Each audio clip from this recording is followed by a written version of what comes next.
Christophe Rameau, bonjour. Eh bien Christophe, je te remercie d'être venu dans Fréquence Populaire.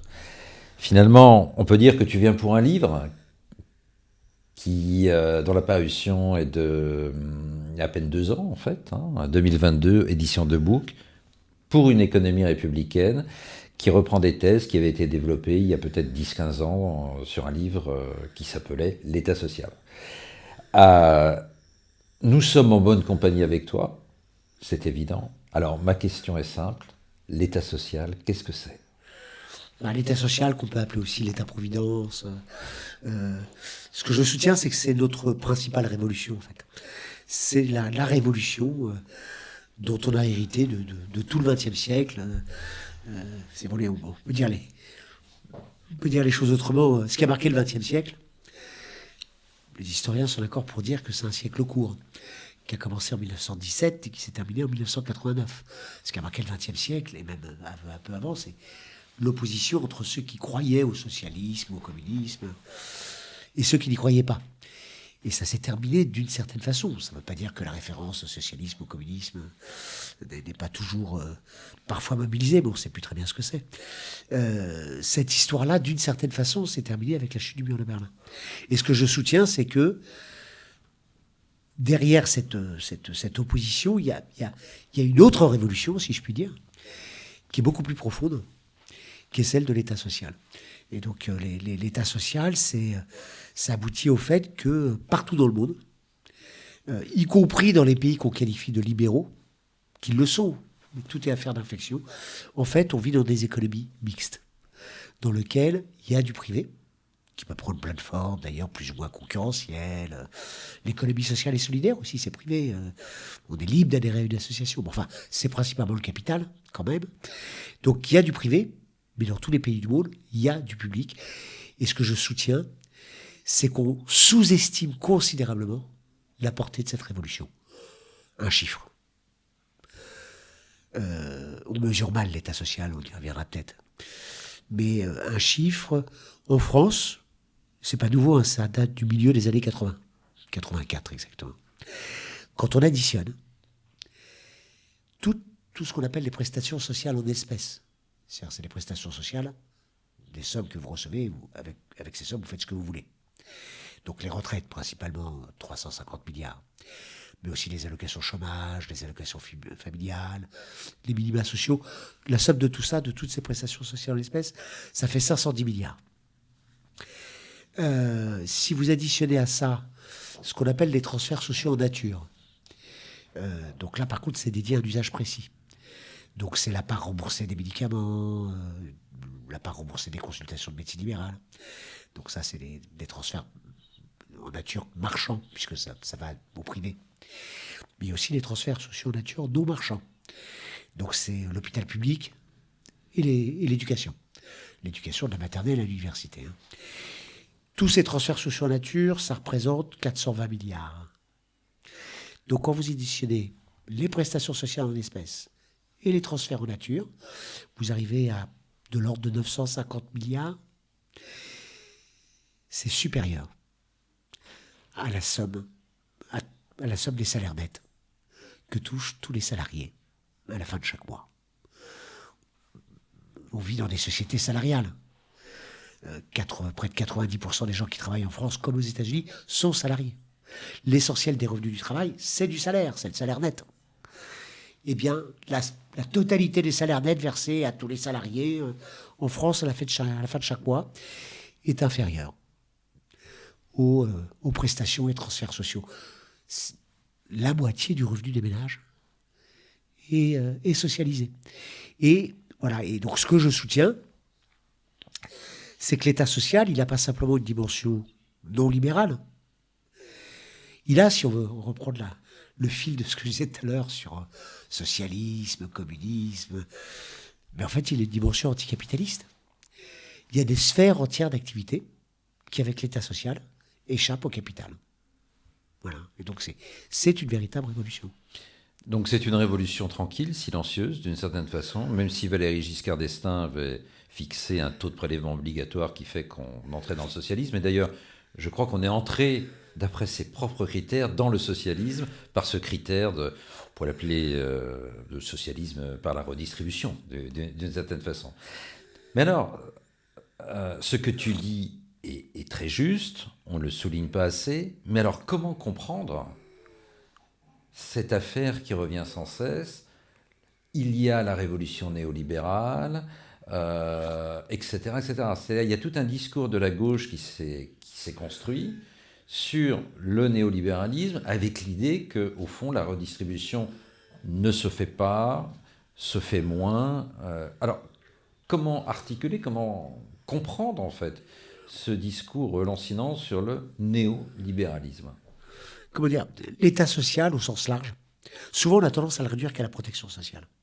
Donc on le réduit à un domaine qui est très important, mais on conforte l'idée dans les têtes selon laquelle, qui est profondément inscrit dans les têtes, selon laquelle nous vivrions aujourd'hui dans des économies de marché.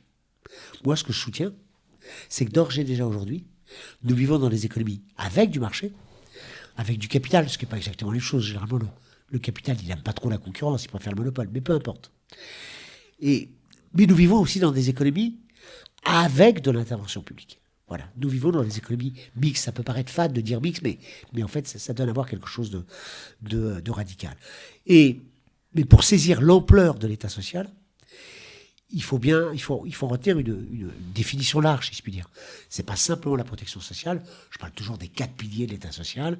Donc il y a la protection sociale, bien sûr, c'est très important, mais il y a aussi le droit du travail. 3e pilier, les services publics. Et puis 4e pilier, qui est très important parce qu'il est énormément mobilisé, notamment aux États-Unis, par exemple. C'est toutes les politiques économiques, budgétaires, monétaires, industrielles, commerciales, de soutien à l'activité, à l'emploi. Quand on additionne ces 4 piliers, on s'aperçoit qu'on a affaire à quelque chose de tout à fait colossal. Et le paradoxe, ça va me permettre de revenir après sur le néolibéralisme, le paradoxe auquel on est confronté, c'est que l'État social, c'est notre véritable révolution économique, qui court durant tout le XXe siècle, jusqu'à aujourd'hui. En fait, qui remonte un peu avant, d'ailleurs. Bon, bref, passons. Et on n'a pas véritablement la théorie de cette révolution. Nous n'avons pas véritablement la théorie de notre révolution économique. C'est quand même... il y a plein de travaux empiriques sur l'État social, etc. Mais on n'a pas vraiment de théorie globale de l'État social. Et ce que j'essaie de faire dans l'économie républicaine, c'est justement de construire cette théorie de l'État social. Et pourquoi on n'a pas cette théorie? L'une des raisons, c'est que les théories critiques, marxistes, foucaldiennes, etc., le moins qu'on puisse dire, c'est qu'elles ne nous permettent pas de penser le fait que l'État, aujourd'hui, déjà aujourd'hui, peut avoir une partie de lui qui a une dimension anticapitaliste. Vous avez bien compris que chez les marxistes, comme chez nombre de sociologues critiques, il y a l'idée que l'État, en dernier ressort, c'est un instrument au service de la bourgeoisie, du capital, c'est un État capitaliste. En dernier ressort, c'est la formule fétiche des marxistes. Ce que je soutiens, c'est que non. C'est que, bien entendu, il y a une part de l'État qui est au service du capital, aujourd'hui comme hier. Aujourd'hui, peut-être plus qu'hier, on y reviendra sur le néolibéralisme. Mais voilà, il y a une part de l'État, on ne peut pas réduire l'État à être qu'un simple instrument au service du capital. La preuve, l'État social qui est colossal. Très bien. Le néolibéralisme. Le néolibéralisme, son projet d'ensemble, c'est quoi? C'est ce modèle qui s'impose à partir du début des années 80. Progressivement, dans tous les pays. Avec des calendriers un peu différents, mais peu importe. Son projet d'ensemble, c'est de remettre en cause les 4 piliers de l'État social. Comme quoi, ça vaut le coup de raisonner autour des 4 piliers, c'est que ça donne à voir non seulement la cohérence de notre révolution, mais aussi la cohérence du néolibéralisme. Tentative de privatisation de la protection sociale, remise en cause du droit du travail, privatisation des services publics et réorientation des politiques économiques dans un sens libéral. C'est ça le projet d'ensemble du néolibéralisme. Et ce modèle-là a été appliqué avec des calendriers différents dans tous les pays. Est-ce que le néolibéralisme a réussi à réaliser entièrement son projet? Ce que je soutiens, c'est que il a réussi à l'emporter, à l'imposer qu'en partie. L'État social fait de la résistance. Il fait de la résistance d'ailleurs parce que si le néolibéralisme, mon point de vue, c'est que si le néolibéralisme réalisait entièrement son projet, on arriverait à un état de dislocation sociale qui serait ingérable. Bon. Donc l'État social fait de la résistance, ça veut dire quoi? Ça veut dire qu'en matière de protection sociale, de services publics, de droit du travail, il y a eu des remises en cause par le néolibéralisme, bien sûr. Mais attention au discours catastrophiste qui laisse entendre que le néolibéralisme a tout emporté, etc. Sur ces 3 premiers piliers, l'État social fait de la résistance. Ben d'ailleurs, en France, on est descendu dans la rue il y a 1 an maintenant pour défendre les retraites. Comme quoi, malgré les réformes déjà accumulées, il y avait quelque chose encore à défendre. Là où le néolibéralisme a changé la donne, c'est sur le 4e pilier. Les piliers politiques économiques. Sur certains volets de la politique économique, donc je dis toujours que il y a les 4 piliers de l'État social, et puis il y a les 5 volets du néolibéralisme qui portent sur l'un des piliers. Donc, c'est quoi le néolibéralisme? C'est la finance libéralisée, le libre-échange, l'austérité salariale, la privatisation des entreprises publiques, hein, pas tant des services publics non marchands, même s'il y a eu des remises en cause, mais surtout des entreprises publiques. C'était marquant en France qu'on avait été loin dans les nationalisations. Et puis le 5e volet, c'est la contre-révolution fiscale. On a baissé les impôts sur les plus riches et sur les entreprises qui appartiennent aux plus riches. Et donc là, il y a eu un changement de modèle. Mais pour revenir à des questions de fond, je pense que dans une partie de la gauche, de la critique, c'est comme si le néolibéralisme avait du bon. J'exagère. Mais pour une partie de la gauche, de la critique, il y a l'idée qu'avec le néolibéralisme, l'État social, ce truc qu'on avait du mal à penser, etc., il a été mis à bas. Voilà. Et donc, et donc on est, si vous voulez, c'est comme si le néolibéralisme permettait de revenir à un discours simpliste sur le thème, avec le néolibéralisme, maintenant, l'intervention publique est entièrement au service du capital, et donc l'État est un État bourgeois, capitaliste, entièrement au service du capital. Ça permet de revenir à ce discours simpliste, en sachant que les mêmes courants n'arrivaient pas à penser le caractère progressiste de l'État social. Je pense qu'effectivement, donc, voilà, moi je suis pour tenir la ligne de crête, ne pas sous-estimer ce qu'est le néolibéralisme, effectivement. C'est-à-dire, y compris la prise sur une partie de l'appareil d'État, des politiques économiques au service du capital, bien sûr. D'accord ? Donc il y a bien le néolibéralisme, ça existe, avec notamment, très concrètement, les traités européens. C'est quand même hallucinant d'avoir... On a failli mettre ça dans une constitution, c'était totalement inédit dans l'histoire de l'humanité. Sauf en URSS. Oui, mais dans une autre optique. Mais là, on a failli mettre dans une constitution très, très détaillée le fait que sur tous les domaines économiques, c'était les libéraux qui avaient raison et les keynésiens qui avaient tort. C'est quand même hallucinant, quoi. C'est un truc profondément antidémocratique par essence. Donc, il y a la construction européenne qui est l'archétype de la construction néolibérale. Mais après, il y a bien au-delà de ça. En France, on dit toujours que la France ne se réforme pas. Nous sommes quand même les champions du monde des aides à l'emploi. Et les aides à l'emploi, c'est typiquement une mesure néolibérale, c'est-à-dire qu'on utilise l'intervention publique au service du capital. C'est l'État qui prend en charge une bonne partie du coût du travail. Ce que tu dis, Christophe, est passionnant, mais il y a une sorte de silence assourdissant dans ton discours. La monnaie. C'est-à-dire qu'on aurait pu penser que la monnaie unique, c'était justement cet outil qui permettait de bousculer les piliers de l'État social, pour en revenir à des conceptions beaucoup plus libérales. C'est-à-dire que la monnaie unique implique des contraintes qui sont manifestement antinomiques des objets de l'État social. Alors, ma question est, es-tu d'accord avec cette proposition, d'une part ? D'autre part, comment expliquer que la gauche s'est soumise à cet agenda de la monnaie unique d'une façon aussi rapide, finalement ? Peu d'économistes, parfois c'est plus souvent des économistes de droite, entre guillemets, qui s'opposent aux irrationalités de la monnaie unique qu'à gauche. Je vois par exemple un Piketty, dont on dit qu'il est à gauche, ce qui peut-être d'ailleurs pose énormément de questions sur la notion de gauche, mais des gens comme Piketty ne remettent pas du tout en cause l'euro comme monnaie unique. Donc voilà, est-ce que tu penses, comme j'ai tendance à le penser, que cette monnaie unique, effectivement, est là pour bousculer l'État social et revenir à un fonctionnement plus libéral? Et d'autre part, comment expliquer le silence assourdissant de la gauche là-dessus? Sur la monnaie unique, comment dire, a fortiori, compte tenu de la façon dont elle s'est faite, c'est un corset néolibéral, bien sûr. C'est-à-dire que, pourquoi c'est un corset néolibéral? Tout simplement, vous avez des pays qui ont des structures productives complètement différentes. Pour des raisons historiques, qui sont d'ailleurs où le poids de l'intervention publique est présent, enfin peu importe. Les grandes entreprises industrielles sont plus importantes en Allemagne qu'en Grèce. Bon. Et on sait que les gains de productivité sont plus importants dans les grandes entreprises industrielles que dans les autres secteurs. Bon. Et donc, comment dire, donc ça veut dire quoi? Ça veut dire que globalement, l'économie grecque,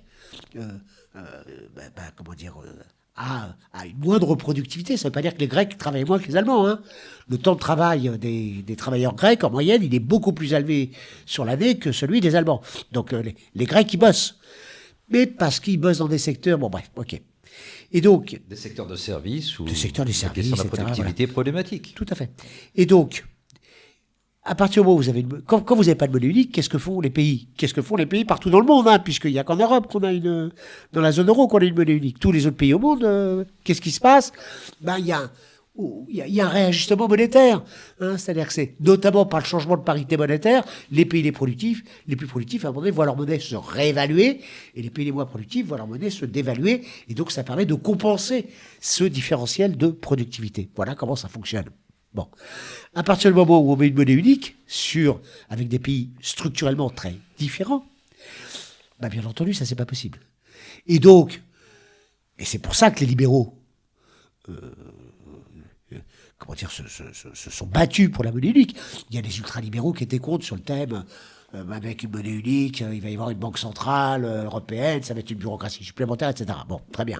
Enfin, la plupart des libéraux se sont prononcés pour la monnaie unique parce que, justement, c'était un instrument de discipline néolibérale. Hein, c'est-à-dire que, à partir du moment où vous ne pouvez plus faire de dévaluation externe, comme on dit, la seule chose qui vous reste, c'est la dévaluation interne. C'est-à-dire, pour regagner en compétitivité, vous devez comprimer les salaires, les prestations sociales de façon plus importante que vos partenaires européens qui sont en fait vos concurrents. Bon. Et donc on a cette course au moins-disant social, à l'austérité, à l'intérieur même de l'Union européenne qui est pourtant censée nous protéger. Très bien. Bon. Alors, face à ça, vous avez des économistes de gauche, mais qui le sont de gauche, mais qui, Piketty, Michel Aglietta, etc., dont le pronostic consistait à dire, bon, la monnaie unique, l'euro libéral, ça ne va pas fonctionner, et sur les ruines de l'euro libéral qui ne va pas fonctionner, qui va creuser des déséquilibres, etc., eh bien, on va pouvoir construire une Europe fédérale. C'était ça leur projet. Bon. Ce à quoi, moi, je réponds avec d'autres économistes de gauche. Il y en a quand même un certain nombre, enfin, notamment, je pense à Jacques Mazier, qui a beaucoup apporté sur le sujet. C'est que, le problème, c'est que, il y a une impasse du fédéralisme, du fédéralisme européen. Hein, c'est-à-dire que, Thomas Piketty propose, dans ses travaux avec d'autres depuis longtemps, il propose, donc, en plus, aujourd'hui, on a l'Union européenne, on a la zone euro. Il propose en plus de ça un troisième étage, qui serait une mini-Europe fédérale pour les pays qui le veulent bien. Bon, essentiellement la France, l'Allemagne, le Benelux et l'Italie, on l'imagine. Bon, voilà, c'est un peu ça l'idée. Donc ça ferait déjà 3 étages, la complexité institutionnelle. Bon, passons. Il dit cette mini-Europe fédérale, elle devrait capter non pas 1% du PIB européen, ce qui est le cas aujourd'hui. Elle devrait capter 5%, donc 4 points de PIB en plus. C'est beaucoup, 4 points, c'est énorme. C'est de l'ordre de 100 milliards en France. Hein. C'est colossal. Mais ce qui est intéressant, c'est que Thomas Piketty et tous ceux qui défendent ce projet-là vous disent, en fait, la mini-Europe fédérale, là, elle va capter 4 points de PIB en plus, c'est colossal. Mais en fait, sur ces 4 points de PIB, elle va redistribuer la moitié aux États membres qui en font ce qu'ils veulent. On se dit quel est l'intérêt de transférer Et en fait, le fond de l'affaire, parce que c'est là qu'est le fond, c'est que la dépense publique, c'est quoi pour l'essentiel dans tous les pays du monde? Les gros postes de dépense publique, il y en a d'autres, mais les énormes postes de dépense publique, c'est les prestations sociales et les services publics. C'est ça les gros postes. Et ça, en fait, quand vous commencez à gratter, et puis il faut savoir être concret parfois dans la vie, mais en fait, vous apercevez que vous ne pouvez pas faire des services publics européens. Vous n'allez pas faire des écoles européennes, des écoles élémentaires européennes, des lycées européens, etc. Ça n'a pas de sens. Vous n'allez pas faire des policiers européens, des hôpitaux européens. Ça n'a pas de sens. Vous n'allez pas faire des retraites européennes, des allocations chômage européennes, des allocations familiales européennes. Ça n'a pas de sens. Il y en a qui disent qu'il faudrait faire une défense européenne. Enfin, le moins qu'on puisse dire, c'est que ça poserait sans doute quelques problèmes d'autonomie par rapport aux Américains, par rapport aux États-Unis. Vous voyez ce que je veux dire? Bon. Donc en fait, quand on gratte, on s'aperçoit qu'on ne peut pas transférer des missions que prend en charge l'État social national, et il est nécessairement national, l'État social dans tous les pays du monde, à l'échelle européenne. Alors, comment expliquer? Parce qu'il faut faire attention, Thomas Piketty quand même a reconnu le fait que si c'était à refaire l'euro, il ne faudrait pas le faire. Quand même, c'est pas rien, vous voyez ce que je veux dire, comme reconnaissance d'une erreur en quelque sorte. Bon, enfin maintenant il dit comme ça a été fait, on ne peut pas le défaire. Et c'est vrai que c'est compliqué à défaire, ce type d'institution. Bon bref. Mais comment expliquer le fait qu'une bonne partie de la gauche était largement aveugle, soumis à ces constructions libérales. Je pense que Tony Negri vient de mourir, il avait quand même trouvé le moyen de sortir une tribune sur le thème « Vive le traité constitutionnel européen » en 2005, en 2005, avec comme titre « Contre cette merde d'État-nation ». Les choses sont claires, là, vous voyez ce que je veux dire. Célébré par le journal Le Monde, bien sûr. Bon, je sais plus, je sais plus si c'était Le Monde ou Libération, je sais plus, peu importe.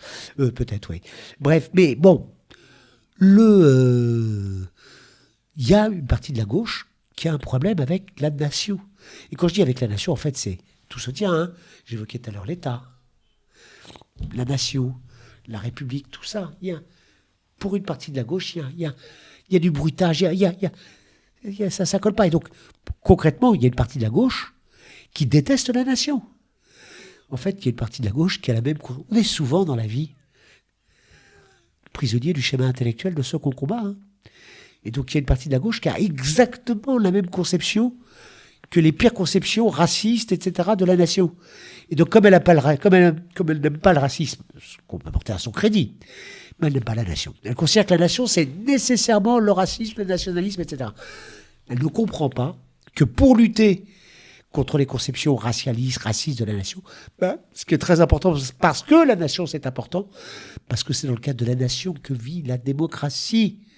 D'accord ? Les nations modernes, elles ont d'abord et avant tout été inventées pour faire vivre la souveraineté du peuple. C'est quand même pas rien, la souveraineté du peuple, si on est à gauche. Eh bien, il est très important, donc, d'opposer une autre conception de la nation. Voilà, c'est une conception progressiste de la nation, voilà, avec l'idée que la nation, c'est ce qui doit permettre l'exercice du peuple. D'accord ? Alors, avec une dimension donc citoyenne, qui a aussi une dimension culturelle. Hein. Faut pas le nier, parce que les peuples, ils tombent pas, les nations ne tombent pas du ciel comme ça. Vous voyez ce que je veux dire ? Elles sont inscrites dans une histoire, etc. Bon, voilà, il y a une dimension culturelle extrêmement importante, mais ça, il y a une partie de la gauche qui... Et donc, d'où le fait que Thomas Piketty, à nouveau, alors il met beaucoup de noms dans son vin, mais dans son dernier bouquin avec Julien Cagé, j'en ai fait une critique accessible en ligne. Le blog d'Alternative économique que je recommande. Voilà, tout ça est accessible gratuitement en ligne, là, sur Alternative économique. Alors on sent que c'est dilué. Avant c'était au cœur de son propos, maintenant c'est dilué. Mais enfin, il y a une page où on le prend à dire qu'il est pour un État social global. Voilà, mais qu'est-ce que ça veut dire ? Enfin, qu'est-ce que ça signifie un État social global ? Hein, parce que voilà, il y a l'idée. Il y a une partie de la gauche qui est mondialiste. D'ailleurs, c'était le thème de l'altermondialisme. Pendant longtemps, c'était ça qui était à la mode. L'altermondialisme, ça veut bien dire ce que ça veut dire. Ça veut dire que on est quand même mondialiste autrement, mais enfin on l'est quand même sur le thème. Le néolibéralisme a quand même quelque chose de bien, c'est qu'il détruit le cadre des nations. C'est quand même bon voilà. Et donc ce courant-là ne comprend pas que le grand capital, il a pris appui sur la mondialisation. Pourquoi? Parce qu'il sait qu'à l'échelle du monde, le peuple n'a pas de pouvoir. Voilà, donc délégué à l'échelle mondiale ou à l'échelle européenne, en Europe on a eu la double peine en quelque sorte, on a eu la mondialisation en termes de dessaisissement et on a eu la construction européenne telle qu'elle s'est faite. Confier à des institutions supranationales des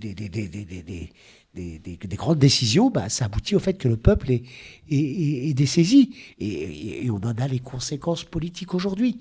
C'est que ça craque de tous côtés. Et ce qui est dommage, c'est qu'il y a une partie de la gauche qui ne répond pas, qui est toujours incapable de répondre à cette exigence élémentaire, qui est que le peuple veut retrouver son pouvoir. C'est ça un peu le sens de l'économie républicaine. C'était de dire que en France, comme dans plein de pays, pas partout malheureusement, mais enfin, l'idée que le suffrage universel doit prévaloir, tout le monde est d'accord. Il n'y a quasiment plus aucun... Vous voyez ce que je veux dire? Il n'y a plus personne qui remet en cause le primat du suffrage universel. De l'extrême droite à l'extrême gauche, qui n'a pas toujours été le cas, aujourd'hui on s'est converti quelque part au suffrage universel. La raison pour laquelle on souffre, pour laquelle il y a du désarroi, du désappointement dans nos sociétés, c'est parce qu'il y a le sentiment légitime de la part du peuple qu'il y a un domaine essentiel de nos vies, qui est celui de l'économie, qui échappe à cette prise par le politique. Voilà, c'est ça le problème. Il y a le sentiment que les gouvernements, et Macron de ce point de vue-là, c'est une illustration malheureusement saisissante. On a des gouvernements qui œuvrent d'abord et avant tout avec comme première préoccupation le fait de servir une infime minorité, une infime élite. Voilà. Et donc, les premiers de cordée. Les premiers de cordée, etc. Bon, voilà. Et donc, voilà, je pense que c'est pour ça qu'il faut, de mon point de vue, ça vaut le coup de penser l'économie comme une économie républicaine. C'est-à-dire de ne pas la faire... Ça ne veut pas dire que l'économie n'a pas sa sphère... son autonomie aussi. On peut pas appliquer... Dans le champ du politique, la République, c'est une personne, une voix. Il n'y a rien de plus... Voilà, on ne compte que pour un. D'accord? Il n'y a rien de plus radical qu'à l'isoloir. Il n'y a que dans l'isoloir, dans nos vies, quelque part. Et puis dans la tombe, si je puis dire. Oui, qu'on compte que pour un. D'accord? Deux moments d'égalité. Voilà, c'est deux moments d'égalité extrême. Bon, d'accord? Bon, on ne peut pas appliquer ça, bien sûr, à l'économie. Voilà. Bon, moi, je ne suis pas égalitariste, fou, etc. Mais enfin, entre eux...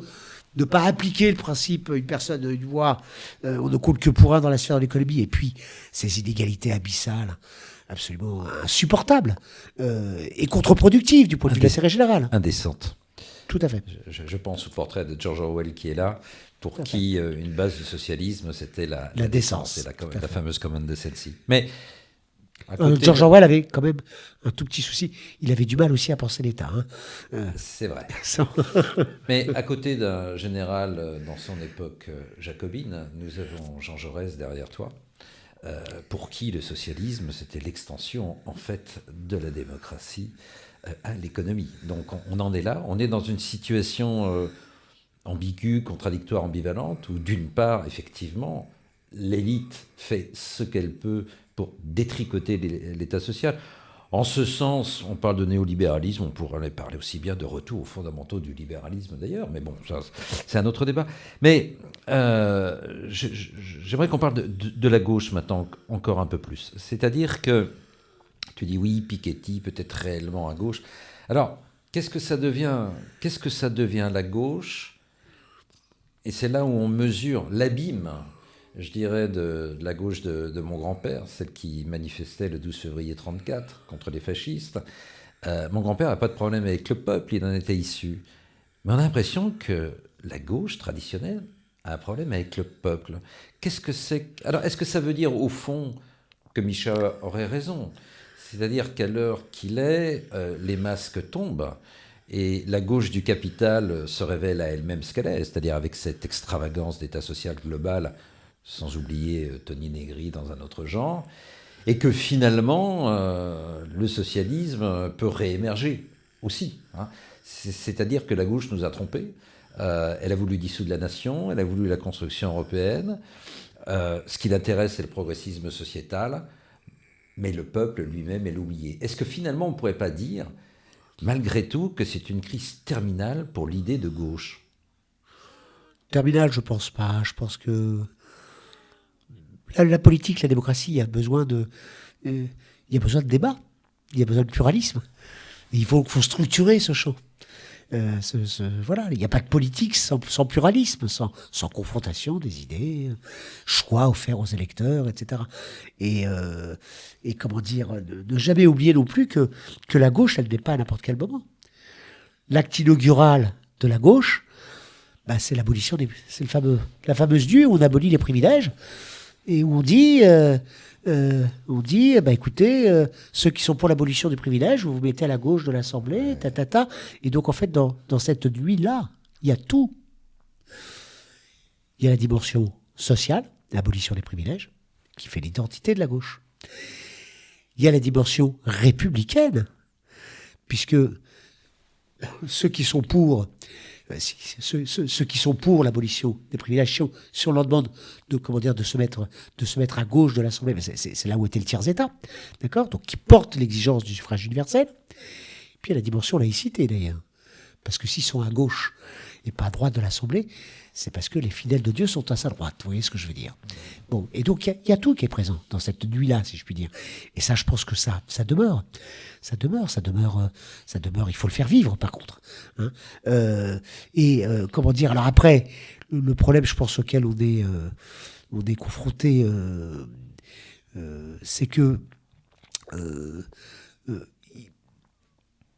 pendant longtemps, le projet de la gauche, c'était ce projet socialiste-communiste, c'était l'idée, on va prendre appui sur les travailleurs. Donc c'était la dimension de lutte des classes qui était première. On va prendre appui sur les travailleurs au sein des entreprises, sur leur coopération. Ces travailleurs, un beau jour, vont se rendre compte que les capitalistes à l'intérieur des entreprises, c'est des parasites, on n'en a plus besoin. Donc très bien. Donc on refonde, on reconstruit les entreprises sur une base autogestionnaire. Le terme d'autogestion est plus utilisé au XIXe siècle, mais l'idée est là, en fait, c'est ça l'idée. Et puis on va reconstruire toute la société sur cette base-là. Et avec un horizon où Marx rejoint là les anarchistes, les libertaires qui ne l'aimaient pas par ailleurs, l'horizon, c'est celui du dépérissement de l'État. Il n'y aura plus d'État. Très bien. Voire même plus de pouvoir, plus de politique. La fameuse phrase où Engels reprend comment dire, la phrase de Saint-Simon. De Saint-Simon, oui, bon. étrange. Donc, voilà. Et donc, voilà, c'était ça le projet. Rien ne s'est passé comme prévu. Rien ne s'est passé comme prévu.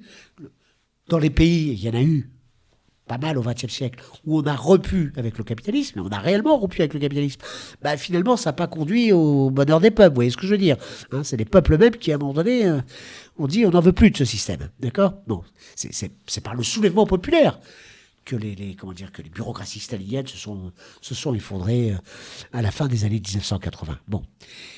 Et alors, comment reconstruire, comment garder ce qu'il y a de meilleur dans le projet socialiste? Parce que bien entendu qu'il y a quelque chose de joli dans ce projet qui est la lutte contre les privilèges, qui est la lutte contre les inégalités insupportables, etc. Il faut garder cette flamme. Et de ce point de vue-là, Jaurès, bien sûr. Jaurès, il faut retrouver la flamme que nous offre Jaurès, la profondeur théorique que nous donne Jaurès sur le fait que, fondamentalement, ce qui donne son sens au socialisme, c'est la République. Le socialisme, d'une certaine façon, ce n'est rien d'autre que le parachèvement. Il faut le concevoir comme le parachèvement d'un projet républicain, mais donc pour le coup, ce qui est premier, si je puis dire, c'est plus le prolétaire au sein de l'entreprise, c'est le citoyen. C'est le citoyen, et d'ailleurs, si on y réfléchit bien, en fait, c'est la citoyenneté qui donne sa force à la lutte des classes. C'est parce qu'il y a l'exigence républicaine d'égalité absolue, une personne compte pour un, pas pour plus, que le salarié, l'ouvrier, l'employé peut dire à son patron faut pas pousser trop loin quand même. D'accord ? Je suis un être humain comme toi, et donc je dois avoir des droits. Et puis on peut gratter. Avec l'État social, il y a eu des droits sociaux. Et finalement, ça aboutit à quoi ? Ça aboutit au fait que le fameux salariat, que les socialistes communistes appelaient à abolir, à sa disparition, en fait, il faut le défendre aujourd'hui, le salariat. Bien sûr qu'il faut le salariat, ça a été un instrument finalement de déprolétarisation. C'est-à-dire il donne des droits au travailleurs, il donne un statut aux travailleurs. Et donc aujourd'hui, on voit ressurgir, y compris des formes de travail qui existaient au 19e siècle, des formes d'auto-exploitation de la main-d'œuvre, l'auto-entrepreneuriat, etc. Et on voit bien à quel point aujourd'hui, il convient de défendre le salariat entendu comme un statut. Il y a un auteur que j'aime beaucoup ici, qui est Claude Didry, qui a pas mal travaillé dessus, dans un ouvrage notamment qui s'appelle L'invention du travail. C'est vraiment il vous montre à quel point, mais ça fait écho aussi à des travaux de Marcel Gauchet, que je trouve très très radical, Marcel Gauchet, contrairement à ce que dit une certaine gauche. Attention, Satan règne ici. Marcel Gauchet, c'est pour moi, c'est ce qu'il y a de plus radical, Marcel Gauchet. Pourquoi ? Parce qu'il dit que la démocratie, elle a deux volets. Elle a un volet libéral, liberté de penser, de s'associer, etc. Mais elle a un volet qui n'est pas libéral. Donc chez Marcel Gauchet, on a un historien, un philosophe qui critique quelque part la réduction de la démocratie à son seul volet libéral. Le volet non libéral de la démocratie, c'est le volet républicain. C'est le fait que la démocratie, bien sûr que c'est la liberté de penser, de s'associer, etc. Mais c'est aussi le fait que les êtres humains sont placés sur un strict plan d'égalité, à travers le suffrage universel, qu'ils élisent des représentants, qui votent des lois, qui s'appliquent à tous, y compris à ceux qui ne sont pas d'accord, parce qu'on vit en société. C'est pas libéral, ça. Voilà. Et en fait, ce volet républicain de la démocratie, il fait écho. Moi, je dis, il faut faire du Gauchet en économie. Voilà. Ce que Gauchet fait sur le champ du politique, en fait, il faut le faire en économie. En économie, il y a un volet libéral qui est précieux. D'accord ? On sait bien que la concurrence, quand même, tout ça, ça a du bon, quand même. Quand on a essayé de s'en passer, ça conduit à des catastrophes. Donc, la plupart des marxistes, aujourd'hui, qui réfléchissent un petit peu, sont pour des socialismes avec marché. Donc, il y a besoin de marché, il y a besoin de concurrence, il y a besoin d'initiatives privées. Le simple fait de la décentralisation de l'économie. Voilà, tout à fait. Mais il y a besoin aussi d'intervention publique. Il y a besoin d'intervention publique pour prendre en charge la part de l'intérêt général qui n'est pas réductible au jeu des intérêts particuliers. Voilà, donc on revient à des éléments proprement institutionnels, entendus au sens fort. Si on n'est pas libéral et si on n'est pas libertaire, un libéral, il a une pensée de l'intérêt général. Il dit l'intérêt général, c'est réductible au jeu des intérêts particuliers. C'est une réponse, c'est une cohérence. Si on n'est pas libéral, on dit que non. Il y a une part de l'intérêt général, bien entendu, qui résulte du jeu des intérêts particuliers. C'est important, les libertés individuelles, l'initiative privée, bien sûr.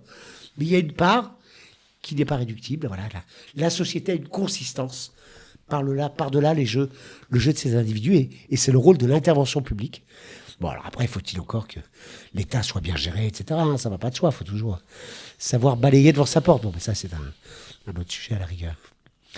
Alors, je ne sais pas si j'avais évoqué l'intervention d'Alain Guéry tout à l'heure, un historien et de la nation, et finalement tu rejoins totalement son propos, c'est-à-dire qu'il peut y avoir une continuité dans toutes ces problématiques, sachant que pour un des derniers numéros de la revue de Marcel Gauchet, Le Débat, Alain Guéry avait produit un texte qui va tout à fait dans le sens de tes analyses. Ce qui me permet peut-être de faire une transition sur un autre point qui inquiétait aussi Alain Guéry, c'est ce qu'un de mes maîtres, Karl Polanyi, appelait le nouveau féodalisme industriel.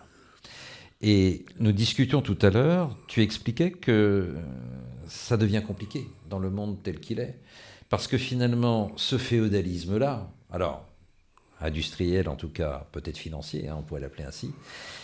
D'abord financier, oui. Maintenant, il est d'abord financier. Il édicte des normes. C'est pas du tout un homme une voix, c'est plutôt un dollar une voix dans cette affaire-là. Et ces normes, évidemment, sont très puissantes. Que ce soit à Washington ou à Bruxelles, on entend la caisse de résonance de ce nouveau féodalisme. Et il interagit évidemment très négativement avec la souveraineté populaire. Et tu évoquais aussi un auteur qui disait, mais alors, et j'ai vu ce débat dans le management, et si on démocratisait des chaînes de valeur, si on les rendait éthiques et morales au niveau mondial, tout en conservant la mondialisation, hein. Et donc là, tu évoquais la possibilité, pour certains, mais je ne crois pas que tu en sois très convaincu, de démocratiser les firmes transnationales. Ce qui me semble quand même pour le moins, d'ailleurs, problématique à bien des égards, mais qui ne voit que cette nouvelle logique féodale, effectivement, est l'antithèse de la République, et comment y répondre? Oui, on a un discours sur le thème, ce qui est important, c'est les PME, les start-up, etc. Bon, tout ça est important, bien sûr, mais en fait, il faut savoir que dans un pays comme la France, 30% des gens qui travaillent, sans même compter ceux qui travaillent dans les services publics, 5 millions de personnes, hein, c'est des grosses structures, les services publics, et ceux qui travaillent dans la banque et l'assurance, où là aussi c'est des grosses structures. Il y a 4 grandes banques en France. Enfin bon. Donc si on met de côté le secteur public et le secteur financier, et donc on s'intéresse au secteur privé qui reste, il y a 30% des gens qui travaillent dans les entreprises de plus de 5000 salariés en France. C'est toujours le cas. Ouais. C'est toujours le cas. Oui. Et à cela s'ajoute plus de 20% qui travaillent dans ce qu'on appelle les entreprises de taille intermédiaire, c'est-à-dire compris entre 250 et 5000 salariés. D'accord ? Et donc le reste, voilà. Bon.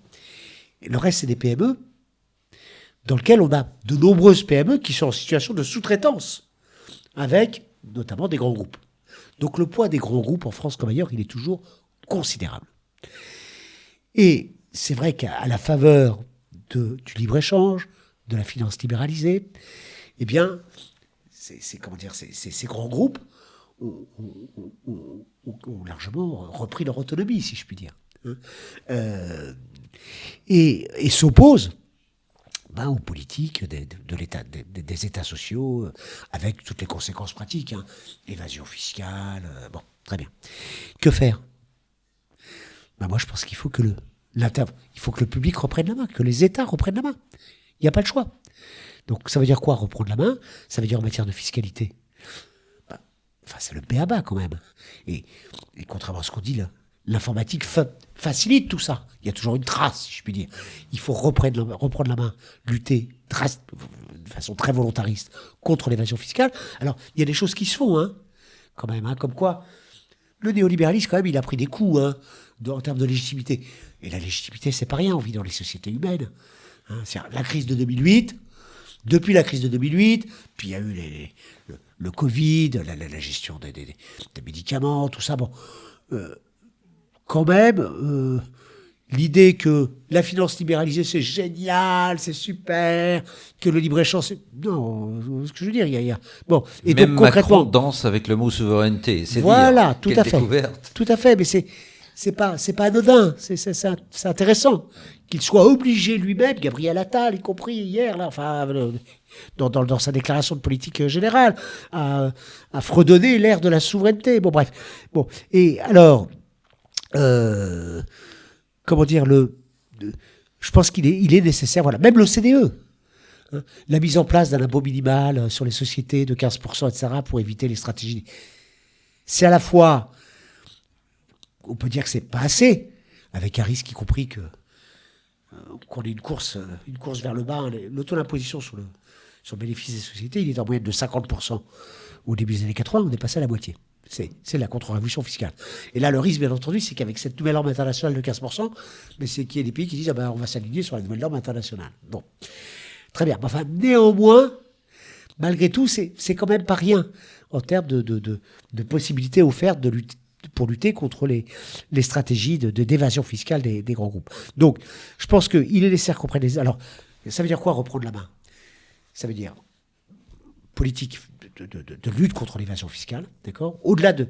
Et là, le scandale, si je puis dire, c'est que dans les négociations de l'OCDE, c'est pas les États-Unis qu'on pousse à la baisse, vers 15%. C'est l'Union européenne. Parce que l'Union européenne a à l'intérieur d'elle des paradis fiscaux. L'Irlande, le Luxembourg, la Belgique en partie. Enfin, voilà. Donc, Joe Biden disait ça serait mieux que ça soit 20%, voire 25%, et c'est l'Union européenne qui a dit... Mais ce que je veux dire, c'est quand même aberrant. Enfin, c'est bon, bref. Donc, C'est le monde à l'envers. oui, bien sûr. Oui. Si avec ça, malheureusement, comme domaine, comme illustration ces derniers temps, c'est pareil sur les politiques commerciales.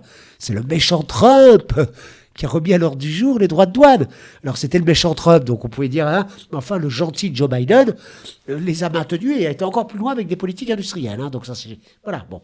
Donc voilà, il faut lutter contre l'évasion fiscale. Il faut refaire nationalisation. Oser refaire nationalisation sur certains Mon domaines. Dieu. Mais oui, bien sûr, il y a certains registres où il faut, voilà, par exemple, il faut recréer un pôle public du médicament. Ça ne veut pas dire tout nationaliser en matière de médicaments. Mais enfin, c'est quand même aberrant en 2024 qu'en France, depuis des années, on ait des pénuries de médicaments qui aillent croissantes. C'est-à-dire que la liste des médicaments où il y a pénurie, eh bien, elle ne cesse de s'allonger d'année en année, tout simplement parce que les firmes pharmaceutiques, les grandes firmes pharmaceutiques qui sont ultra financiarisées et qui ne tablent que sur la rentabilité actionnariale, eh bien, elles disent, il y a certains médicaments qui ont basculé sur une formule générique, c'est plus intéressant de les produire. Et donc, il y a des médicaments essentiels qui manquent. C'est pas possible de les autoroutes, tout ça. Enfin, voilà, bon, on pourrait, bon. Et puis, par ailleurs, donc, il faut revenir il faut démondialiser. Alors, ça tombe bien, les États-Unis, la Chine, pour des raisons sont dans cette logique-là, d'accord ? Et donc, l'Europe, quelque part, voilà. Mais il faut démondialiser. Comment dire, démondialiser, ça ne veut pas dire revenir à l'autarcie, bien sûr. Il y a besoin d'échanges internationaux, il y a besoin de division internationale du travail. Mais enfin, voilà. Et il faut changer le fonctionnement des grandes entreprises. Et donc changer le fonctionnement... Parce qu'en fait, les grandes entreprises,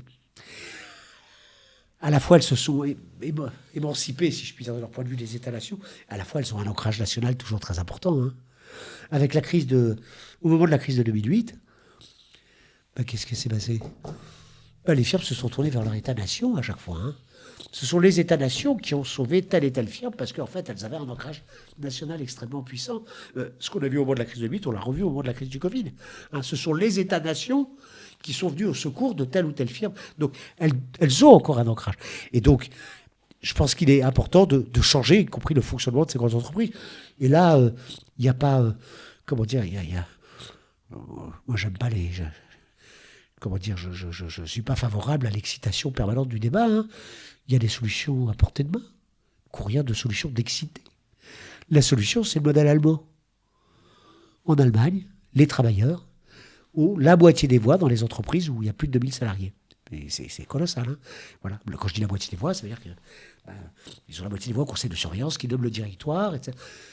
Bon, quand vous rencontrez le numéro 1 syndical allemand d'une entreprise, vous rencontrez le numéro 2 de l'entreprise. Et ça se sent. Voilà. Il y a de la cogestion. Et ça a des conséquences en termes de respect des travailleurs. Hein, respect des travailleurs, notamment ouvriers, employés. D'accord ? En Allemagne, on peut encore être fier d'être ouvrier.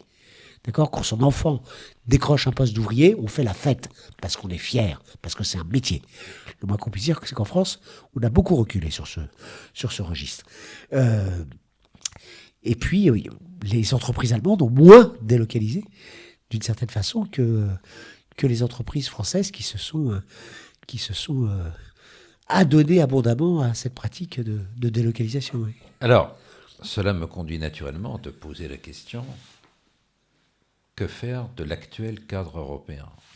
Parce que, évidemment, ce que tu recommandes va totalement à l'encontre des principes de l'Union européenne, notamment tels qu'ils fonctionnent, tels qu'ils ont été actés depuis 2008. On peut même dire que l'acte unique était déjà une machine précisément à produire les effets pervers que tu as évoqués. Alors, que faire avec cette Europe ? Comment dire, sur le bilan d'abord, il y a un auteur que je ne connais pas personnellement, mais que je recommande la lecture, qui a sorti coup sur coup 2 ouvrages qui ont une grande cohérence. Le premier, c'était L'opium des élites, Aquilino Borel. Oui. D'accord. L'opium des élites, où il explique à quel point, en fait, le tournant néolibéral à l'échelle mondiale, c'est paradoxalement la gauche social-libérale qui le porte. Hein, notamment la gauche social-libérale française. Delors, etc. Bon, Delors, 10 ans à la Commission européenne, etc. Avec l'acte unique de 86 et puis toutes ces suites. Bon, très bien. Il a sorti un 2e livre pour dire tout le monde s'inquiète de la possible arrivée de Marine Le Pen au pouvoir. Mais quelles sont les racines ? Pourquoi on en est arrivé là ? C'est ça la question qu'il faut se poser, parce que sinon on est dans la déploration et ça sert à rien. Bon, et ce qui soutient, c'est que au même moment où la gauche sociale libérale faisait son tournant libéral en matière économique, au même moment, elle faisait quelque part un tournant, si je puis dire, communautariste, d'accord ? C'est-à-dire que Mitterrand, ça je ne le savais pas à ce point-là, à quel point Mitterrand a orchestré en quelque sorte la montée de Jean-Marie Le Pen, y compris dans les médias, et qu'ensuite, en contre-feu, il a organisé SOS Racisme, etc., avec plein de bons sentiments, mais sur une orientation plutôt finalement communautariste, mettant l'accent non pas sur le fait que l'horizon qu'on doit avoir, y compris pour les immigrés qui arrivent, c'est celui de l'intégration, c'est celui de faire peuple commun. C'est ça l'horizon qu'on doit avoir. Non, là on met l'accent sur les différences, voilà, et donc on crée de la césure. Et avec l'idée pour Mitterrand au départ, j'agite un spectre, ça va permettre de monter au pouvoir, de rester au pouvoir. Le problème c'est que 20, 30 ans plus tard, en fait, ça se retourne. Ça se retourne. Et ça se retourne pourquoi ? Et ça, je pense que c'est... Le Rassemblement national est quasiment aux portes du pouvoir. Que faire ? Première possibilité, on se tient chaud. On dit, le fascisme. Oui, mais il y a un petit problème, là. C'est que ce discours-là, il glisse, en quelque sorte. Il glisse, pourquoi ? Parce que l'extrême droite aujourd'hui, enfin le Rassemblement national au moins, il a fait son tournant républicain quelque part. L'extrême droite, le Rassemblement national d'aujourd'hui, c'est pas l'extrême droite des années 30, voilà, et même de Jean-Marie, qui fustigeait à propos de la République la gueuse. Non, maintenant, ils se posent au contraire comme les plus grands défenseurs de la République et même de la laïcité, ce qui est quand même... Il faut que la gauche ait été bien loin. Vous voyez ce que je veux dire ? Bon. Et puis, mais la même chose, le Rassemblement national, à sa façon, a fait un tournant en faveur de la République sociale. Il apparaît comme social, alors que le programme de Jean-Marie Le Pen était ultra-libéral. Voilà. Et c'est pour ça qu'il perce. Voilà. Et donc, face à ça, si on dit, non, on va se contenter de dire le fascisme, mais en fait, ça glisse parce que ça voilà, c'est... Et moi, de mon point de vue, c'est-à-dire que si on veut, et c'est le point de vue que soutient Aquilino Morel dans son dernier bouquin, La parabole des aveugles, c'est dit, si on veut véritablement s'opposer à Marine Le Pen, il faut avoir un projet cohérent qui montre que la République, la défense de la République en termes politiques et en termes sociaux, elle serait mieux portée par une gauche républicaine et sociale. Le problème, c'est que aujourd'hui, c'est pas la tonalité dominante. C'est pas la tonalité dominante à gauche, d'où l'impasse dans laquelle effectivement on est. Alors, sur l'Europe, moi, mon point de vue, c'est de dire, ce qui est important, c'est la boussole. L'Europe, elle a été conçue, depuis l'Acte unique de 86, comme un instrument au service de démantèlement des États sociaux nationaux. La bonne boussole pour refaire l'Europe, parce c'est bien l'Europe, l'idée européenne en soi, c'est pas mal, c'est le fait que l'Europe, elle doit être au service des États sociaux nationaux. Voilà. C'est ça la bonne boussole. Et donc elle ne peut pas remplacer les États sociaux nationaux. L'Europe fédérale, tout ça, c'est des leurs. Mais l'Europe doit être au service des États sociaux nationaux et non plus au service de leur démantèlement. Et donc sur cette base-là, il faut refonder, remettre à plat, bien entendu, les règles européennes, toutes les règles, donc, y compris les traités qui obligent, y compris à privatiser, etc. On a un exemple saisissant sur le domaine de l'électricité, par exemple. Les déboires du marché européen de l'électricité, ça ne tombe pas du ciel. C'est l'application de l'Acte unique du 86 sur le domaine de l'électricité. Donc voilà. Donc et là, je pense que ce sur quoi il faut parier, c'est sur la force de l'exemple. Un gouvernement progressiste qui arrivera en France ou ailleurs et qui dirait, écoutez, vous êtes bien gentil, enfin nous, pour l'intérêt général, on va décider de déroger à telle ou telle règle. Je pense que ce gouvernement, par la force de l'exemple, pourrait ouvrir la voie, y compris à une mobilisation populaire dont on a besoin en Europe, pour remettre à plat ces règles européennes. On y assiste un peu aujourd'hui avec le mouvement des paysans. Quelque part, le mouvement des agriculteurs, des paysans, c'est un cri pour dire, mais qu'est-ce que c'est que ces politiques européennes qui, notamment, nous imposent le libre-échange, d'accord ? Donc, qui nous imposent des normes pour être conformes, notamment au niveau environnemental en interne, mais qui, dans le même temps, autorisent l'importation de produits qui ne respectent pas ces normes. Enfin, c'est quoi cette injonction contradictoire qui est en train de nous tuer économiquement? C'est pas possible. Bon, eh bien, ce soulèvement autour des agriculteurs, quelque part, on peut le retrouver, on peut l'espérer, si je puis dire. Voilà, mais encore faut-il avoir une boussole. Et à mon avis, la bonne boussole, il faut pas trop demander à l'Europe. Voilà. Le meilleur service qu'on puisse rendre à l'Europe, c'est de ne pas trop lui demander. Voilà. L'Europe, ça peut pas être un substitut aux États-nations. Voilà, il n'y a pas le peuple européen, d'accord? Donc la démocratie, elle vit essentiellement dans le cadre des États-nations. Donc arrêtons de trop prêter l'histoire de démocratie européenne, etc. Non, non. Voilà. Et même chose pour le volet social, économique. L'Europe doit être au service des États sociaux nationaux, d'abord. D'ailleurs, je note que cette fantasmagorie de Aglietta et Piketty, qui consiste à dire que, au fond, les contradictions de la monnaie unique devraient conduire au fédéralisme, c'est une vision extrêmement technocratique et non populaire de l'Europe, précisément parce que peut-être qu'il n'y a pas de peuple européen. Et est-ce qu'on peut le créer avec ce genre de mécanisme? À l'évidence, non.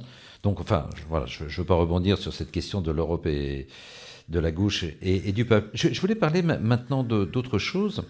C'est la question écologique, de la décroissance et autres.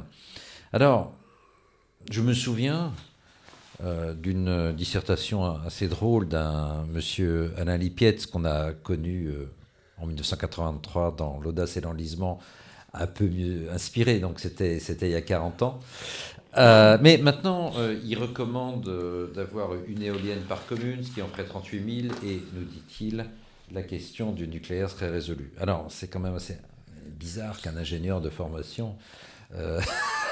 je sais pas, est-ce qu'il compte faire tourner des hôpitaux ou gérer des sursauts de consommation électrique pourtant prévisibles? Tout cela n'est pas très sérieux. Alors, sans essayer de penser les divagations d'une certaine gauche qui s'est perdue sur ce sujet, quel est ton point de vue sur la décroissance? D'abord, sur Alain Lipietz, dans L'audace et l'enlisement, si je me souviens bien, c'est dans ce livre qu'il avait... C'était pas Vers Espérance, hein. Oui, non, mais c'est dans ce livre, non, mais je parle d'autre chose que la décroissance, là. Ah oui. C'est dans ce livre qu'il avait porté quelque chose qui avait été repris, l'idée sur laquelle on vit dans les sociétés en sablier.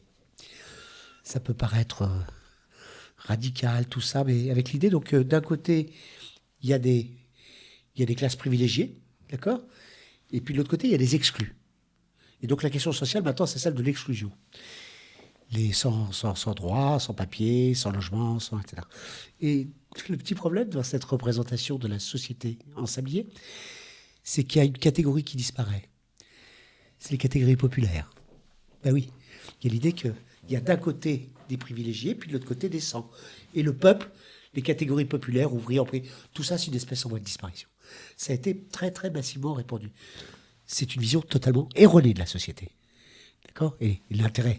Et le mouvement des Gilets jaunes, entre autres caractères salutaires, il a remis au centre le fait que, ben non, aujourd'hui, à l'heure où je vous parle, il y a 45% des gens qui travaillent qui sont ouvriers ou employés. C'est un peu moins qu'en 75, on était à 55%. Mais si on ajoute les professions intermédiaires, c'est-à-dire les infirmières, les techniciens, ben on arrive aux 3/4. D'accord? Bon, et alors, la part des cadres, qui était à 6%, on est à 20%. Donc ça a beaucoup augmenté, les cadres. Enfin, dans les cadres, il y a cadre et cadre. Hein. Oui. On met tous les enseignants du secondaire, notamment dans les cadres. Donc, bon, très bien, passons. Mais donc, pour revenir sur la décroissance, mais malgré tout, il y a un fil. Hein. Comment dire que si l'écologie s'oppose au social, ben, ça ne marchera pas. Donc, il y a un défi colossal autour de l'écologie. Le XXe siècle, quelque part, c'est un siècle rouge qui opposait ceux qui croyaient au socialisme et ceux qui n'y croyaient pas. Le XXIe siècle, c'est un siècle vert, comme dit Régis Debray. Donc voilà, donc il y a c'est un enjeu majeur, l'écologie. Comment on dit répond? Ben moi, je pense qu'il est très important d'avoir comme boussole à nouveau d'articuler le social et l'écologie, sinon ça marchera pas. Hein, sinon ça marchera pas. Et la décroissance de ce point de vue-là, c'est une impasse complète. C'est une impasse complète. Pourquoi c'est une impasse complète? Si vous voulez, Les économistes, on a des désaccords entre nous, mais enfin, on est d'accord pour dire que 3 et 2, ça fait 5, et ainsi de suite, ça ne se discute pas. Bon. Et donc, en matière d'émissions de gaz à effet de serre, le principal problème écologique quand même à résoudre, tout le monde est d'accord pour dire qu'il y a 4 variables qui interviennent. C'est l'équation de Kaya, l'économiste japonais qui a synthétisé tout ça. Il y a la population, très bien. Il y a la production, le PIB, ce sur quoi veut agir la décroissance. Il y a l'intensité énergétique du PIB, combien on utilise d'énergie pour produire. Et puis, il y a l'intensité carbone de l'énergie. Pour l'énergie qu'on va continuer à utiliser, est-ce que ça va être de l'énergie carbonée? Pas. Bon. Population à l'échelle mondiale, elle fait des tailles, mais enfin bon, dans tous les pays du monde, la population a tendance à stagner ou baisser. Sauf dans une zone, pour l'instant, qui est l'Afrique, qui fait sa transition démographique, d'ailleurs, mais avec retard. Bon, bref. Très bien. Enfin, d'ailleurs, soit dit en passant, la dernière bombe démographique en Afrique, le seul moyen pour accélérer la transition démographique en Afrique, d'accord, c'est de développer l'Afrique. Hein, puisqu'on sait que ce qui fait baisser le taux de fécondité, qui est aujourd'hui encore à 4 en moyenne en Afrique, hein, avec des différences sur les pays et ça, c'est le niveau de vie et la scolarisation des jeunes filles. Ça suppose du PIB, si je puis dire. Bon, très bien. Bon, la population. La décroissance, les partisans de la décroissance, ils vous disent qu'il faut, dans l'équation de Kaya, les 4 termes dont j'ai cités, il faut d'abord et à tout agir sur le PIB. C'est vrai que toute chose égale par ailleurs, si vous produisez plus rien, vous voyez ce que je veux dire, vous n'utilisez plus d'énergie pour produire. C'est vrai. Avec un petit problème. Hein. Vous avez bien compris que l'objectif, c'est ce qui serait bon d'atteindre, c'est pas gagner contre la tête, c'est pas gagner du tout. Enfin, c'est notamment une réduction de 55% des émissions de gaz à effet de serre à l'horizon 2030 et de 85% neutralité carbone à l'horizon 2050. C'est ça l'objectif. Si vous tablez tout sur la décroissance, ça veut dire quoi? Ça veut dire que vous tablez sur une réduction massive du PIB. Alors vous allez dire, mais le PIB, on s'en fout. Mais non, on s'en fout pas. D'accord? Le PIB, c'est un indicateur extrêmement précieux qui a été construit. Quand je dis construit, c'est les comptes nationaux. Contre les libéraux à l'Assemblée du Sud de la Seconde Guerre mondiale. Hein, les comptes nationaux qui sont publiés dans tous les pays du monde, c'est une commission de l'ONU qui est en charge d'éditer les règles de comptabilité nationale. Cette commission de l'ONU, elle travaille depuis la Seconde Guerre mondiale contre l'avis des libéraux qui sont contre les comptes nationaux, parce que les comptes nationaux, c'était conçu comme des instruments qui vont permettre de piloter l'économie. Bon. Et donc, dans les comptes nationaux, dans les milliers de lignes très précieuses des comptes nationaux, ça permet de calculer des choses comme le partage salaire et profit, tout ça. Enfin, c'est quand même pas rien, les comptes nationaux. Hein. Bon, il y a la ligne PIB. Et l'intérêt de cet indicateur PIB, c'est qu'on le calcule dans tous les pays du monde, de 3 façons différentes, et on arrive exactement au même chiffre, à l'euro près. Approche production, c'est celui auquel on pense tout de suite. Donc, le PIB, c'est une somme de valeur ajoutée. Très bien. Et donc, les partisans de la décroissance, ils disent, il faut baisser la production. Mais en oubliant une petite chose, c'est que le même montant de PIB, on l'a dans l'approche revenu. Les revenus, ils ne tombent pas du ciel. Les revenus, c'est des revenus qui ont été créés à l'occasion des opérations de production. D'accord? Alors, revenus, salaire, profit. Et donc, on a exactement le même montant. Donc, si on baisse le PIB, vous avez bien compris, pour baisser la production, il faudra aussi baisser les revenus. Et puis, baisser les usages, c'est la troisième approche, consommation ou investissement. Bon. Alors là, les partisans de la décroissance disent, Joker, il suffira de réduire les inégalités. Mais non, c'est pas possible. Hein. C'est pas possible. C'est-à-dire qu'en fait, c'est pas possible. Moi, je suis pour réduire les inégalités. Hein. Mais comment dire mais si on veut, si vous voulez, si on veut augmenter les revenus des 50% en France, hein, dans un pays riche, des 50% les moins bien, qui ont le moins de revenus. Si on veut augmenter leurs revenus, puis plus fortement pour les 10% les plus pauvres, etc., on peut faire ça en prenant aux 10% les plus riches.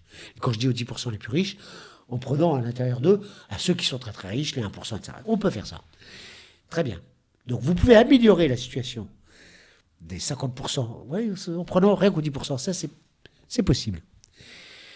Mais d'abord, vous avez remarqué que quand je dis ça, on n'a pas amélioré la situation des classes moyennes, dont certains jugent que ça serait bien de les améliorer, les infirmières, les enseignants, vous voyez ce que je veux dire? Bon. Mais surtout, comment dire, c'est un PIB constant. Si on veut baisser le PIB ne serait-ce que de 10%, l'objectif, vous avez bien compris, hein, l'équation de Caillard, c'est 55% en 2030, hein, d'accord? 10% de PIB. Ben, en fait, vous ne pouvez plus. Vous ne pouvez plus, comment dire, la réduction des inégalités ne permet plus de satisfaire le minimum d'exigence sociale qui est d'augmenter ne serait-ce que le revenu des plus pauvres, sans même augmenter le revenu des classes moyennes. Et on n'est qu'à 10%. Donc tout ça pour dire que pour réduire les émissions de gaz à effet de serre, les deux variables sur lesquelles il faut intervenir, c'est la réduction de l'intensité énergétique du PIB, c'est-à-dire pour réduire nos émissions, donc la rénovation thermique du bâtiment, etc., consommer moins d'énergie, d'accord, et réduire l'intensité carbone de l'énergie, c'est-à-dire qu'on va continuer à utiliser de l'énergie, bien sûr, mais il faut que l'énergie de demain, il faut se passer des énergies fossiles, et donc il faut électrifier massivement nos sources d'énergie, et avec une électricité non carbonée, et là, de mon point de vue, bien sûr qu'il faut développer les énergies renouvelables, d'accord, de toute façon, on a un tel retard que on sort plus facilement de terre une éolienne qu'une centrale nucléaire, mais enfin, de mon point de vue, il faut développer les renouvelables, mais il faut aussi et surtout développer le nucléaire. En particulier en France, on a une carte maîtresse à jouer, y compris pour la réindustrialisation et la relocalisation. On a une carte maîtresse à jouer là. Hein, la France a un déficit commercial, malheureusement, c'est pas rien comme contrainte. Eh bien, en s'appuyant et en développant cette filière, qu'historiquement on n'a pas développée pour cette raison. Quand on a développé le nucléaire, c'était pas pour réduire les émissions de gaz à effet de serre, on n'en avait pas conscience du problème. Bon, on l'a développé pour d'autres raisons, mais ça tombe bien. Il se trouve que c'est une énergie qui est non carbonée, d'accord, et qui est pilotable, et qui n'est pas intermittente, contrairement aux énergies renouvelables, parce qu'il y a quand même ce talon d'Achille des énergies renouvelables qui est qu'il y a besoin d'un complément. Et que si le complément, voilà, quand il n'y a pas de vent et qu'il n'y a pas de soleil, il y a besoin d'un complément. Et dans nos contrées, on estime que, voilà, une éolienne terrestre, ça produit l'électricité que 25% du temps. D'accord ? C'est visiblement ce que voilà. M. Lipietz avait oublié. Et que, voilà. Alors, en mer, c'est 35%, tout ça. Et le solaire, on est plutôt aux alentours de 10%. Parce qu'il y a la nuit, il y a l'hiver. Et donc, vous voyez ce que je veux dire ? Le reste du temps, il faut quand même produire de l'électricité. CF, l'Allemagne, hein, qui recourt abondamment au charbon, au gaz, pour faire face à cette intermittence. Donc, voilà, c'est pour ça que Voilà, et quand je dis décroissance, après tout ça tient. La transition écologique, elle exige des investissements massifs. L'investissement, c'est du PIB. Voilà, il faut faire des investissements passifs pour réduire notre consommation d'énergie, rénovation thermique du bâtiment, développement des transports collectifs, etc. Et pour produire de l'énergie non carbonée, ça suppose des investissements. Et l'investissement, c'est du PIB. Mais est-ce que tu ne crois pas quand même, pour reprendre la formule plaisante d'un économiste américain, un économiste, c'est celui qui croit possible une croissance infinie dans un monde fini, qu'au-delà de tout ça, il y a quand même un schéma culturel qui est à revoir. Cette phrase-là qu'on agite comme un... Bon, d'abord, depuis l'histoire du début de l'humanité, comment elle fonctionne, cette phrase ? En fait, depuis le début de l'histoire, même si pendant longtemps ça a stagné, etc. Bon, c'est quoi l'horizon ? À partir de quand on sort le panneau en disant il faut arrêter là on n'aurait pas dû le sortir il y a 2 siècles, 3 siècles. Ça aurait été quoi les conséquences en termes de développement ? Donc, moi, ce qui me... on est souvent prisonnier du schéma intellectuel de ceux qu'on combat. Il y en a, quand ils entendent croissance ou PIB, ils entendent production matérielle. C'est le petit reproche que je fais à Jean Covici, dont j'apprécie beaucoup les travaux sur le nucléaire par ailleurs. Voilà. Mais le PIB, c'est pas que de la production matérielle. D'accord ? D'abord, dans la production matérielle, il y a des matières, il y a matière et matière, on peut essayer de changer de matière, etc. Et puis, on peut, il y a aussi, dans le PIB, il y a les services publics. Hein. Moi, un enseignant, chaque jour qu'il travaille, il augmente le PIB de la France. Une infirmière à l'hôpital, elle augmente le PIB de la France. Hein. Et donc, je pense qu'il y a un enjeu. Je suis toujours pour partir du principe que vos adversaires, si leur thèse marche, c'est qu'ils mettent le doigt sur quelque chose de sérieux. Donc les thèses de la décroissance, elles portent une part de vérité. Oui, il faut réduire, il faut faire décroître certains usages, certaines consommations, certaines productions. Oui. Y compris, il y a une bataille culturelle à mener ici qui est très importante. Il faut essayer de convaincre nos jeunes que, sérieux, dans la vie, changer de tennis toutes les 3 semaines, c'est pas comme ça qu'on construit une belle vie. On peut avoir mieux, d'accord, comme horizon, comme pour s'éclater, voilà, que je vous dis. Aliéné à la production de rareté des firmes. Tout à fait, tout à fait, voilà. On est d'accord, voilà. On peut avoir autre chose que, comme sortie sympathique avec les potes, on peut avoir autre chose que de traîner dans une galerie marchande. On est d'accord là-dessus. Donc il y a une bataille culturelle à mener. Donc il y a de la décroissance qu'il faut. Mais dans le même temps, il y a d'immenses besoins insatisfaits. Voilà, pour la transition écologique. La transition écologique existe d'abord un choc de croissance.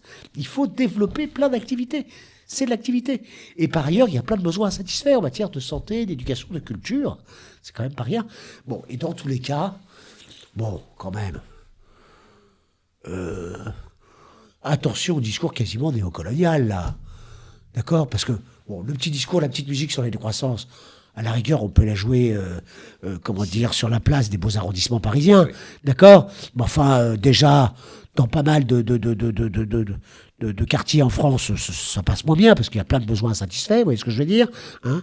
Mais alors, à l'échelle mondiale, ça devient indécent, là. Ça devient proprement indécent. Hein? Donc, les limites sur les matières, là. Pareil, après, il faut voir point par point. Hein, il y a bien entendu les ressources, mais enfin, il semblerait quand même qu'il faut discuter point par point, hein, sur quelles sont voilà, sur telle ou telle matière. Bon, et moi, le discours qui consiste à dire, il n'y a plus de discussion possible. Hein, on ferme le banc du débat parce que il y a un mur devant nous qui est le mur des limites physiques, etc. J'aime pas trop ça. Alors attention, faut pas être attention à l'hubris aussi. Hein. Bien sûr qu'il y a des limites. Il ne s'agit pas de nier ça, mais attention à à cette forme de clôture du débat. C'est effectivement la réponse qui m'avait été donnée par Geneviève Azam, qui m'avait expliqué dans un débat au CNAB, la Terre n'attend pas. J'avais envie de dire, la Terre ne ment pas non plus, d'une certaine façon, et ça va pas très loin. Ce qui m'a beaucoup frappé, en fait, elle qui est économiste, c'est le refus de l'économie à partir de ce moment-là. C'est-à-dire qu'effectivement, si on dit que la catastrophe est là, alors de 2 choses l'une, soit on arrête tout. Hein. Bon, en tout cas, si on veut construire autre chose, il faudra bien faire l'économie, il faudra bien compter, il faudra évaluer, il faudra restructurer. Mais je note qu'effectivement, tu partages, comme moi et d'autres, ce souci d'une certaine, on va dire, transition culturelle, quoi. C'est par rapport au type d'aliénation que produit notre société contemporaine. Ça, on sera d'accord. Tout à fait, mais pour revenir quand même, parce que moi j'aime bien quand ça gratte, ouais. Donc moi je me considère comme un économiste écologiste, hein, et comment dire, et je critique vertement certains écologistes qui sont dans un discours de catastrophisme. De catastrophisme, mais non seulement ça, mais où quelque part on en arrive à mentir, si je puis dire, hein, sur les chiffres. Parce qu'il y a des choses qui sont plus acceptables maintenant. Hein. Quand on dit le découplage n'est pas possible. Hein, parce que c'est ça la justification de la décroissance. C'est de dire, mais on est obligé de décroître, puisque on ne peut pas découpler les émissions de GES du PIB. Mais c'est faux. D'abord, à l'échelle mondiale, il y a un découplage relatif, heureusement.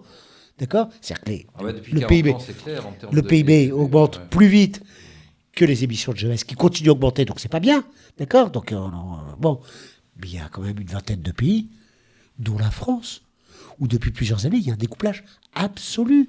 C'est où les émissions de GES baissent, y compris en prenant en compte les importations, les émissions importées. Donc quand on raisonne en termes d'empreinte carbone, donc c'est qu'ils nous disent le découplage absolu n'est pas possible, mais là c'est plus possible, hein, parce que cette petite musique que j'ai entendue, ça fait plusieurs années que je l'entends. Là, vous voyez, je me fâche un peu parce que je commence vraiment à en avoir un peu marre. Pendant plusieurs années, je me suis coltiné, y compris au sein des économistes atterrés, des collègues qui me disaient, mais le découplage absolu, c'est pas possible. Je leur montrais des chiffres, je leur disais, mais quand même, maintenant, c'est clair. Il suffit d'aller au rang empreinte carbone sur le site de l'INSEE.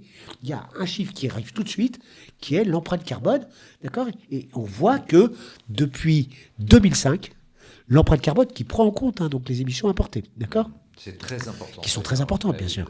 Bien sûr, avec les délocalisations, etc. L'empreinte carbone, elle a baissé depuis 2005 de l'ordre de 15%.